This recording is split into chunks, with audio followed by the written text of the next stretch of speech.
Hello friends, a very good morning and a warm welcome to everyone.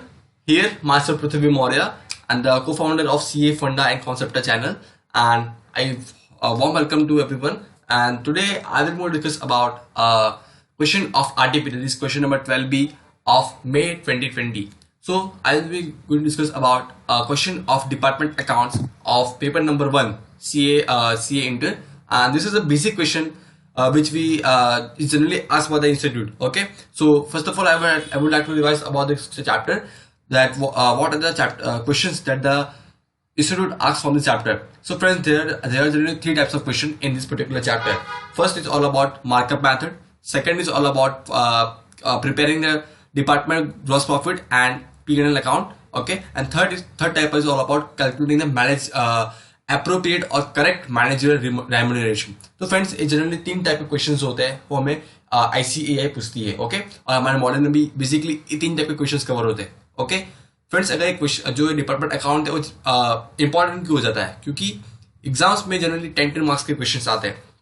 और अगर आप मेरी बात करोगे तो मैं जनरली अभी अपेयर किया था नवंबर 19 में, मैंने बोल ग्रुप क्लियर किए CA इंटर के. So if I talk about this particular chapter, ये बोनस चैप्टर है फ्रेंड्स, अगर मैं बात करूँ तो.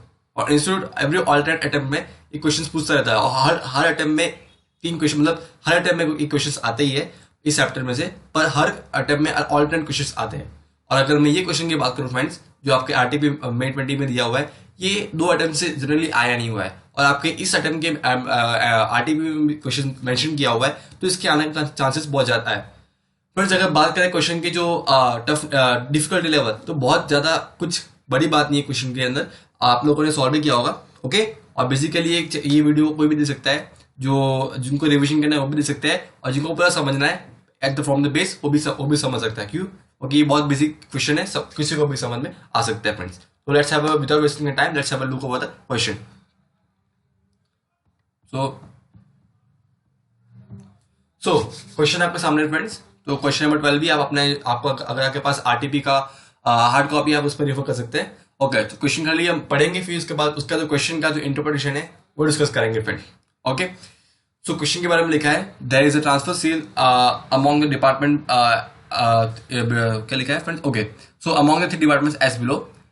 First point is all about department X sells goods to department Y at a profit of 25% on cost, and to department Z at 20% profit on cost. Okay, department Y sells goods to department X and Z at a profit of 15% and 20% on sales respectively. Department Z charges 20% and 25% profit on cost of department X and Y respectively. Department managers are entitled to a 10% commission on net profit subject to unrealized profit on department sales being eliminated. Friends, अगर मैं बात करूँ ऊपर के 3 जो points है, department X ने transfer किया डिपार्टमेंट Y एंड Z को, डिपार्टमेंट Y ने ट्रांसफर किया डिपार्टमेंट X एंड Z को, डिपार्टमेंट Z ने ट्रांसफर किया डिपार्टमेंट X एंड Y को.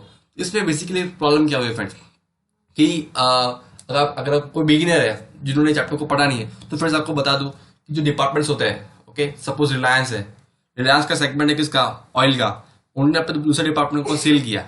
ओके, तो सपोज डिपार्टमेंट ये है, अलग अलग डिपार्टमेंट है, तो उन्होंने कुछ भी अपना जो मटेरियल है, ऑयल का मटेरियल है, सपोज रिलायंस ऑयल है, तो उन्होंने अपना ऑयल किसी को ट्रांसफर किया. सपोज कोई उनका ऑयल, सपोज मैन्युफैक्चरिंग प्लांट है, तो उसमें ऑयल की जरूरत पड़ती है, क्योंकि डीजल विजल चाहिए होते हैं, पेट्रोल वेट्रोल चाहिए होते हैं, कि जो मशीनरी है वो रन कर सके. ओके, तो डिपार्टमेंट को सेल करते हैं. तो सपोज एक डिपार्टमेंट ने दूसरे डिपार्टमेंट को प्रॉफिट पे सेल किया था, तो उसके कारण जो प्रॉफिट जनरेट होता है एक डिपार्टमेंट को, उसके बारे में बात की गई है. तो इस क्वेश्चन में मेन पॉइंट क्या है फ्रेंड्स, अगर मैं बात करूँ तो ये जो 3 पॉइंट है इसके बारे में मैंने बताया कि जो एक डिपार्टमेंट ने दूसरे डिपार्टमेंट को प्रॉफिट पे अपना गुड सेल कर दिए. इरिस्पेक्टिव ऑफ द डिपार्टमेंट, वो एक पर्टिकुलर कंपनी का ही है, पर एक डिपार्टमेंट एक ही कंपनी में जो ट्रांसफर हो रहा है वो प्रॉफिट पे हो रहा है. पर क्वेश्चन में लिखा क्या है फ्रेंड्स, वो गलत चीज नहीं है. मैं ऐसा नहीं कह रहा कि गलत चीज है कि आप प्रॉफिट पर ट्रांसफर नहीं कर सकते, पर क्वेश्चन में लिखा क्या है फ्रेंड्स, कि department managers are entitled to 10% commission on net profit subject to unrealised profit on department sales being eliminated. Friends, इसका मतलब क्या है कि अगर आपको मैनेजर को कमीशन पे करना है, ओके, कोई भी मैनेजर होता है, मैनेजर कमीशन देना पड़ता है फ्रेंड्स. अगर आपने कंपनी एक्ट में पढ़ा हो तो हमें इसमें कंपनी की पॉलिसी जो है, तो उसमें ऐसा कहा गया कि जो नेट प्रॉफिट है, ओके, तो नेट प्रॉफिट का जो अनरियलाइज प्रॉफिट है, अनरियलाइज प्रॉफिट करने के बाद हमें जो प्रॉफिट मिलता है हमें उसका 10% देना है। क्या फ्रेंड्स, हमें जो अनरियलाइज प्रॉफिट जनरेट होता है डिपार्टमेंट को, जो गुड्स सेल होता है, इंटर डिपार्टमेंट जो ट्रांसफर होता है, उस पर जो प्रॉफिट जनरेट होता है वो माइनस करने के बाद हमें जो प्रॉफिट आता है हमें उसका 10% देना है, किसको, डिपार्टमेंट मैनेजर्स को। पर कंपनी ने किया क्या फ्रेंड्स, तो पढ़ते हैं। डिपार्टमेंट ने profits after charging managers commission but before adjustment of unrealise profit are as under. Friends क्या लिखा है, department profits after charging managers commission but before adjustment of unrealise profit. ऊपर कंपनी की पॉलिसी क्या थी, आफ्टर बीइंग एलिमिनेटेड मीन्स जो profit calculate करना है वो अनरियलाइज प्रॉफिट को माइनस करने के बाद हमको 10% करना है। पर कंपनी ने क्या किया है, after charging managers commission but before adjustment of unrealise profit. तो फ्रेंड्स बेसिक क्वेश्चन में जो मैनेजमेंट ने जो गलती की है वो क्या की है, कंपनी की पॉलिसी क्या थी फ्रेंड्स पहले कि हमें जो कमीशन पे करना है, वन मोर टाइम रिपीट कर रहा हूँ फ्रेंड्स, तो कंपनी को जो प्रॉफिट पे करने का है, ओके, वो 10% ऑफ द कमीशन पे करना है after eliminating the unrealise profit. Company ने क्या किया, डायरेक्ट जो प्रॉफिट होता है वो उन्होंने उसका 10% दे दिया। उन्होंने जो अनरियलाइज जो प्रॉफिट होता है, जो एक डिपार्टमेंट दूसरे डिपार्टमेंट को बेच के प्रॉफिट जनरेट करती है, उन्होंने उनको एलिमिनेट नहीं किया है। तो हम क्या करेंगे, उसका रेट्रोस्पेक्टिव इफेक्ट करेंगे, उल्टा मतलब जो सम्स का जो कैलकुलेशन है हम पूरा रिवर्स करेंगे।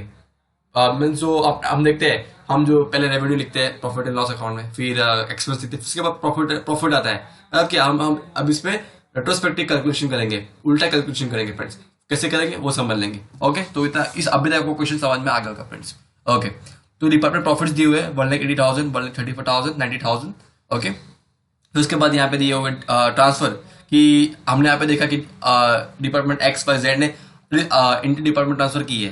तो यहाँ पे मेंशन किया हुआ है कि कौन से डिपार्टमेंट को कितने अमाउंट का गुड्स सेल किया। तो डिपार्टमेंट एक्स ने वाई एंड जेड को 74,000 एंड 57,000 रुपीज का गुड्स ट्रांसफर किया है। डिपार्टमेंट वाई ने 70,000, 60,000 का गुड्स ट्रांसफर किया है। डिपार्टमेंट जेड ने 30,000 एंड 24,000 का गुड्स ट्रांसफर किया है। तो ये बात होगी फ्रेंड्स क्वेश्चन के बारे में। और क्वेश्चन में पूछा क्या गया है कि करेक्ट डिपार्टमेंट प्रॉफिट क्या है after charging managers commission friends. तो ये आपको मैंने बताया, जो गलती की कंपनी ने जो प्रॉफिट चार्ज किया, जो मैनेजर्स कमीशन कैलकुलेट किया, वो गलत कैलकुलेट किया है। तो हम क्वेश्चन में देखेंगे कि कैसे करेंगे कैलकुलेशन, ओके। तो सबसे पहले हमारा जो स्टेप होगा, अगर मैं क्वेश्चन को सॉल्व करने का आइडिया दूं तो हमारा स्टेप क्या होना चाहिए, सबसे पहले हमको फाइंड करना पड़ेगा अनरियलाइज प्रॉफिट का अमाउंट कितना है, ओके। एट द एंड हमको माइनस करना है फ्रेंड्स, ओके। पहले हम कैलकुलेट करेंगे कि जो अनरियलाइज प्रॉफिट का जो अमाउंट है वो कितना है, वो कैलकुलेट करेंगे।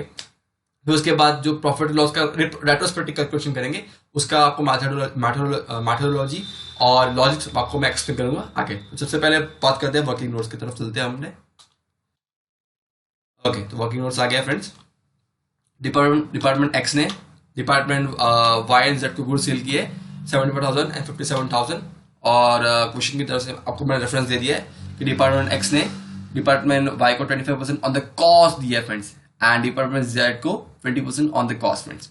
तो फ्रेंड्स अगर किसी को पता ना हो, अगर बेसिकली सीए फाउंडेशन के स्टूडेंट्स होंगे तो उनको इसका इंपॉर्टेंस पता होगा। मैं ज़्यादा डिप में नहीं जाऊंगा, और आपको कोई भी डाउट हो तो मैं आपको नीचे लिंक प्रोवाइड कर दूंगा कि कॉस्ट का मतलब क्या होता है, means profit percentage on cost और प्रॉफिट परसेंटेज और सेल का डिफरेंस क्या होता है, वो आपको प्रोवाइड कर दूंगा। पर अगर अपने क्वेश्चन की तरफ बात करें तो इट मीन्स क्या होता है कि ऑन कॉस्ट मतलब is equal to 100 plus GP percentage. हमको इस क्वेश्चन के लिए भी इतना आइडिया रखिए, बाकी जिनको पता है तो खुश रहिए, मजे करिए, ओके।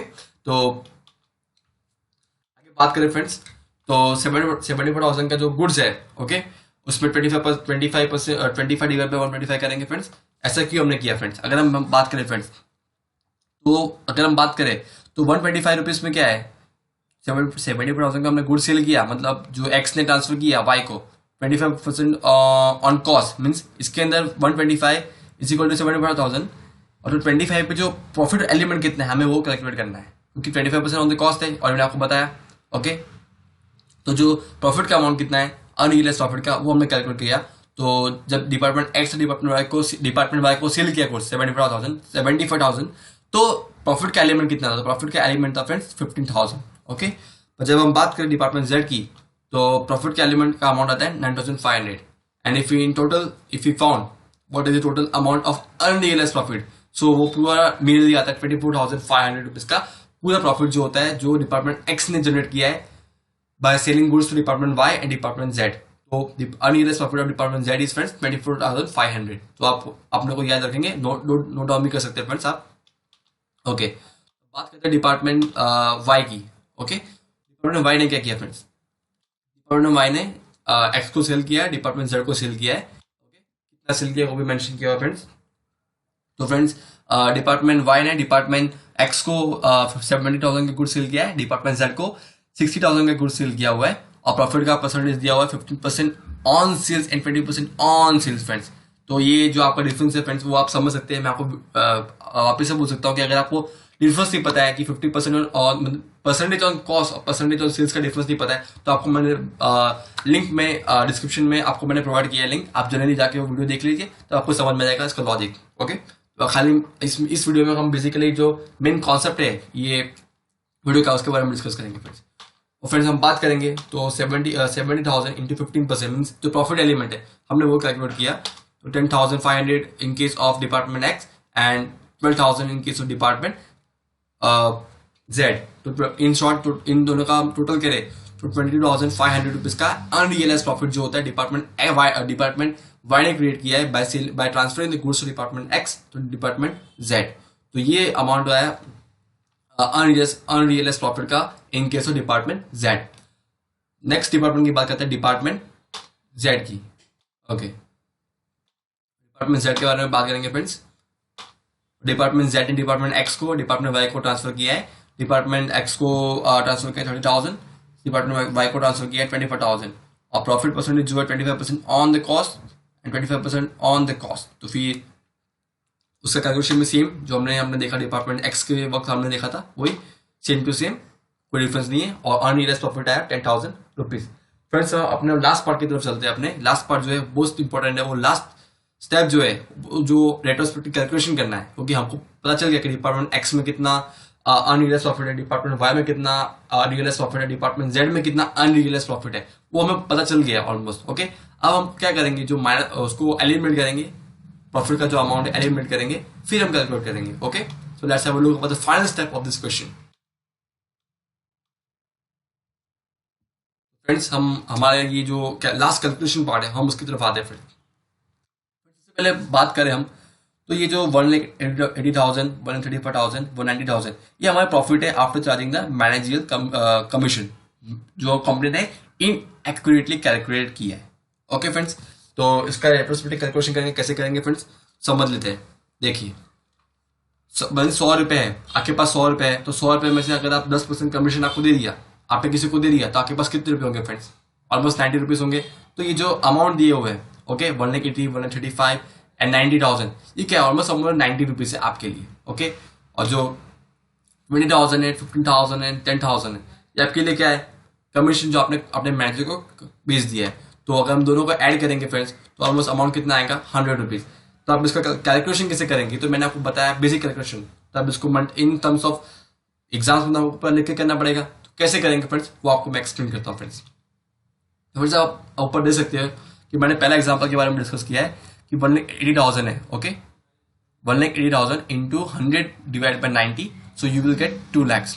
फ्रेंड्स आपको इसके बारे में इतना क्लैरिटी नहीं मिलता होगा कि ये कैसे और क्या किया है, तो आपको मैं ऑल्टरनेट जो मेथड है, बेसिक लॉजिक मेथड है, वो मैं आपको एक्सप्लेन करता हूँ फ्रेंड्स। देखिए फ्रेंड्स कि अगर आपका 1,80,000 जो है क्या है, ये प्रॉफिट है 90 मीन्स ये जो आपके पास 1 लाख मीन्स समझ लीजिए कि आपके पास 2 लाख रुपए है, आपने 10% कमीशन पे किया तो आपके पास कितने होंगे फ्रेंड्स? 1,80,000 मीन्स 90 रुपीज है। और उसके बाद हमको कैलकुलेट करना है 100 मीन्स हमको जो टोटल अमाउंट कितना था हमारे पास हम वो कैलकुलेट करेंगे। तो 1,80,000 इंटू 100 डिवाइड बाई 90, तो हमको जो ये जो हमको रिमेनिंग अमाउंट टोटल अमाउंट चाहिए वो हमको मिल जाएगी। तो 2 लाख रुपीज हमारा टोटल अमाउंट आएगा। लाइकवाइज हम इसी फॉर्मूला से हम जो हमारा नॉर्मल प्रॉफिट था जो before charging the commission, okay, हम वो कैलकुलेट करेंगे in case of department by and Z with this particular formula. So 1,50,000 आ गया, 1 लाख आ गया in case of department Z. So ये सब हमने देखा। ओके फ्रेंड्स, तो हमारा जो ये जो अमाउंट है 2 लाख, 1,50,000 एंड 1 लाख, तो फ्रेंड्स जनरली ये है क्या, ये क्या है जो हमारे जो पास एक्चुअल प्रॉफिट था वो हमको मिल गया है। अब हमको क्या करना है? क्वेश्चन में क्या बोला था कि क्वेश्चन में ऐसा बोला था फ्रेंड्स कि जो हमारा प्रॉफिट है हमें उसको माइनस करना है, मतलब उसमें से हमको जो अनरियलाइज प्रॉफिट है हमें उसको माइनस करने के बाद जो प्रॉफिट है हमें उसका 10% देने का है। तो हमारा जो मेन पर्पज है हम वो करेंगे। तो हमने क्या किया फ्रेंड्स, जो अनरियलाइज प्रॉफिट है, अनरियलाइज प्रॉफिट ऑन स्टॉक जो हमने जो तीनों वर्किंग नोट में देखा, तो डिपार्टमेंट एक्स में 24,500, डिपार्टमेंट वाई में 22,500, डिपार्टमेंट जेड में 10,000 रुपीज हम माइनस करेंगे, तीनों में माइनस कर देंगे। तो उसके बाद हमको क्या मिलेगा, एक्यूरेट प्रॉफिट मिलेगा। ओके, क्योंकि जो क्वेश्चन में मेन पर्पज था, कंपनी की जो पॉलिसी थी वो वही थी कि जो हमारा प्रॉफिट है उसमें से हमको अनरियलाइज प्रॉफिट माइनस करना है डिपार्टमेंट का, फिर उसके बाद जो प्रॉफिट आता है हमें उसका 10% देने का है। तो हमारे पास वो प्रॉफिट का अमाउंट आ गया फ्रेंड्स। तो अब इसका हम 10% दे सकते हैं। 10% कैसे देंगे वो भी मैंने एक्सप्लेन किया हुआ फ्रेंड्स। इससे 1,74,500 इंटू 10%, उसके बाद 1,27,500 इंटू 10%, 90,000 इंटू 10%। तो आपको जो मैनेजर का कमीशन है वो आपको मिल जाएगा। और उसके बाद फाइनली आप दे सकते हैं, आपको जो डिपार्टमेंट प्रॉफिट है माइनस करने के बाद आपको वो उसका आंसर मिल जाएगा फ्रेंड्स। तो ये टोटल कैलकुलेशन है फ्रेंड्स। और हमारा जो एक्चुअल जो कमीशन का अमाउंट है, ओके, वो हमें मिल गया। और करेक्ट जो प्रॉफिट है कमीशन डिपार्टमेंट जो प्रॉफिट है हमको, जो हमें क्वेश्चन का मतलब मेन पर्पज था वो हमें मिल गया फ्रेंड्स। तो this was all about the video. I hope you might have got the idea about this particular sum, and I hope, and I'm pretty sure this particular sum will be going to come in the examination, and I hope you should share this particular video to all your friends, because अगर मैं अपने personally बात करूँ नवंबर 19 के लिए friends, तो जो हमारा क्वेश्चन था मेमोरेंडम मार्कअप का डिपार्टमेंट का, वो मैंने लास्ट डे मतलब क्लासेस में उनको सिखाया भी नहीं गया था, most of the private classes में सिखाते भी नहीं है, तो मैंने क्वेश्चन छोड़ दिया था। पर एग्जाम के एक दिन पहले मैंने एक क्वेश्चन वो देखा, मेमोरेंडम मार्कअप यार देखने में बहुत सिंपल लगता है, ये तो हो जाएगा और बाकी लोगों को तो समझ में नहीं आता क्वेश्चन है क्या। तो मैंने यूट्यूब पे वीडियो देखा, समझा, और मैंने 2-3 लोगों को समझाया भी खड़े उस दिन, मतलब मैं एक्चुअली लाइब्रेरी में जाता था, तो मैंने समझाया भी उनको कि देखो ये क्वेश्चन में ऐसा होता है। और एग्जाम के दिन वही क्वेश्चन आया फ्रेंड्स, वही एकदम सेम टू सेम 10 मार्क्स का क्वेश्चन आया था। अब नवंबर आने का पेपर चेक कर सकते हैं, मेमोरेंडम मार्कअप का मस्त क्वेश्चन था, मस्त। और जो बुक का क्वेश्चन है सेम टू सेम, खाली वैल्यू का थोड़ा फर्क था, बाकी same to same question institute ने पूछा था और फ्रेंड्स ने भी याद किया था, यार मजा आ गई। ओके, तो अब शेयर करते रहिए वीडियो, और I am pretty sure this particular sum will come in the examination. Okay, so thank you for watching this video, do share with your friends. Okay, bye bye.